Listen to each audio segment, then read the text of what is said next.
Coming up on today's episode of Airborne-Unlimited, SmartSky hits Gogo with a $1 billion+ antitrust lawsuit. Industry groups request halt to revised FAA medical policy. Dynon unveils new training academy for SkyView HDX.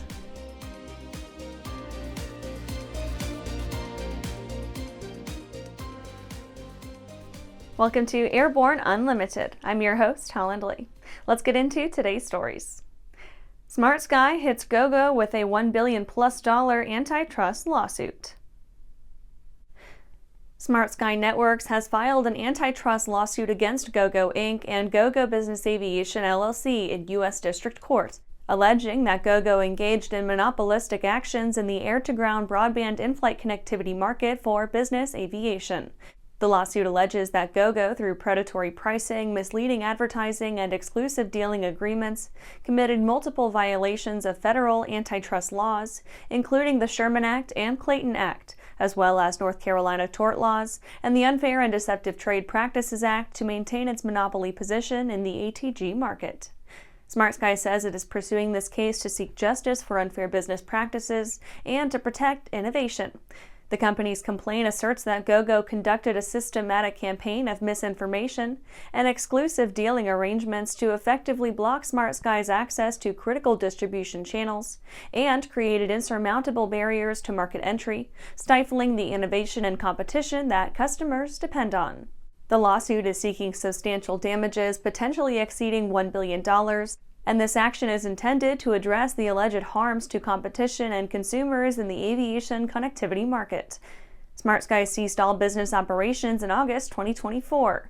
Prior to that, it was an aviation technology company that developed and launched an innovative ATG network for business aviation, providing connectivity solutions through advanced telecommunications technology and infrastructure.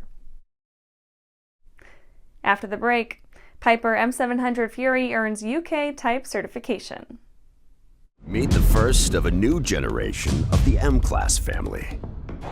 The M700 Fury. An aircraft worthy of the name, an indomitable force. The M700 Fury transcends traditional limits. With more power, blistering performance, a finely appointed interior, and the luxury of what matters most. Time. Experience the Fury. Join the legacy.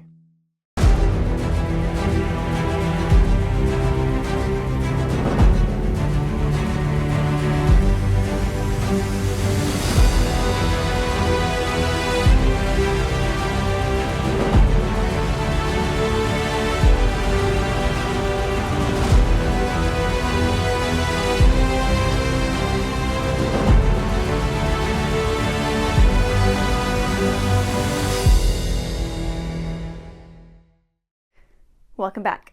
Now let's take a trip around the patch for some shorter stories. Piper M700 Fury earns UK type certification. On December 17th, Piper Aircraft announced that its M700 Fury has been awarded type certification from the UK's Civil Aviation Authority. The aircraft is Piper's latest and greatest design, featuring impressive performance and modern avionics. The recent UK CAA type certification also included approval for flight into known icing. This same green light was given by the FAA on May 28, 2024. Boom secures full funding for Symphony engine prototype. Boom Supersonic has padded its balance sheet to the tune of an additional $100 million with its latest down round share offering. This provides enough cash to finance the development of the first in-house prototype of the Symphony engine. A down round is a share offering at a lower price than the previous round to provide an opportunity to raise more money while creating a buying opportunity for investors to buy shares at a discount. Courier receives type certification in Canada. Textron Aviation announced that its Cessna Courier twin-engine large utility turboprop received type certification by Transport Canada Civil Aviation, enabling the expansion of the aircraft's ability to support operational activities in some of North America's most remote areas. The first Sky Courier in the region is the freighter variant and is expected to be delivered to Air Bravo Corporation, a passenger, cargo, and air ambulance service with bases in Thunder Bay, Sudbury, Barrie, and Meaford, Ontario. FAA accelerates space license application reviews. The FAA announced on December 13th that it will now accept the safety analyses filed by federal ranges in California, Florida, and Virginia as satisfying the requirements of Part 450 for space mission launch and re-entry licenses. This action removes a level of paperwork and review to bring more efficiency and clarification to the process. The new process can be used immediately by applicants for Part 450 licenses, and an advisory circular will be issued in the near future to provide additional information. That's it for today's trip around the patch. Let's get back to the rest of the news. Industry groups request halt to revised FAA medical policy. 14 aviation associations and unions have sent a letter to Federal Air Surgeon Susan A. Northrup, MD, MPH, requesting a stay in implementation and to consider withdrawing a change in policy the FAA recently announced that affects the handling of medical certificate applications. The significantly altered policy that takes effect on January 1, 2025, is that for the processing of medical certificates that require additional information, the FAA will now deny the application rather than request additional information, allowing deferral. According to some, the change is driven by the FAA's interpretation of Section 801 of the FAA Reauthorization Act of 2024. The FAA's use of denials rather than the currently used deferrals will significantly increase unneeded confusion for applicants and cause unintended consequences for those receiving an initial denial. The initial denials will be reported on future medical applications as well as other applications, including job applications, which ask whether a pilot has had any previous medical denials. The letter acknowledges and applauds the Office of Aerospace Medicine for its recent record of accomplishments, grounded in progressive thinking and industry collaboration to effect positive changes in medical certifications for both the FAA and pilots. It also supports the agency's desire to have all pertinent information submitted at the time of initial application, as that streamlines the administrative process and reduces the workload on staff to evaluate the applications.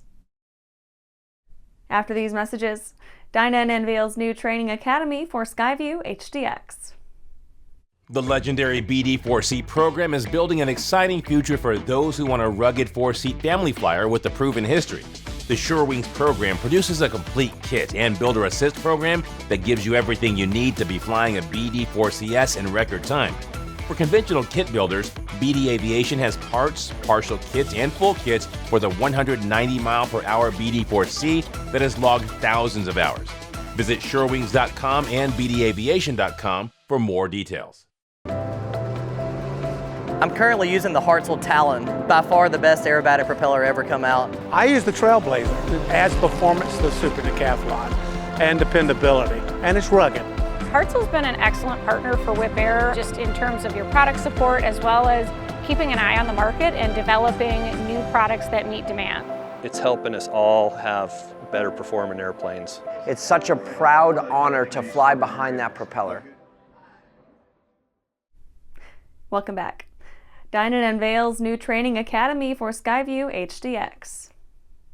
Dynon Avionics recently introduced its new training academy to pair with its SkyView HDX interface. The panel is its flagship design and is geared toward modern light sport and experimental aircraft. The series gives step-by-step guidance covering both fundamental operations and advanced features of the system. Episodes are released bi-weekly. The program aims to enhance pilot confidence when flying behind a Dynon panel and ease the transition to modern instruments. The SkyView HDX system is Dynon's flagship avionics suite, known for its vibrant HD displays, efficient design, and intuitive controls. It's now available in 7, 10, and 12-inch sizes. The screen offers edge-to-edge touch operation, higher brightness settings, anti-reflective coatings, backlighting, and wide viewing angles for further accessibility. These displays integrate seamlessly into short aircraft panels and are compatible with all existing SkyView modules, enabling drop-in upgrades. The SkyView HDX system is fully customizable, allowing up to 3 displays per panel and modular expansion based on customer requirements.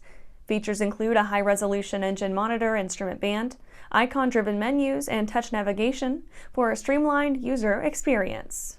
The Academy's first episode, SkyView HDX Fundamentals, Display Pages and Layouts, introduces pilots to the primary flight display, engine monitoring, and mapping features. And that's our show for today. You can catch episodes of Airborne on YouTube, Roku, or Fire TV. Just search for Aero-News or Airborne. And don't forget to follow us on social media. Thanks for watching.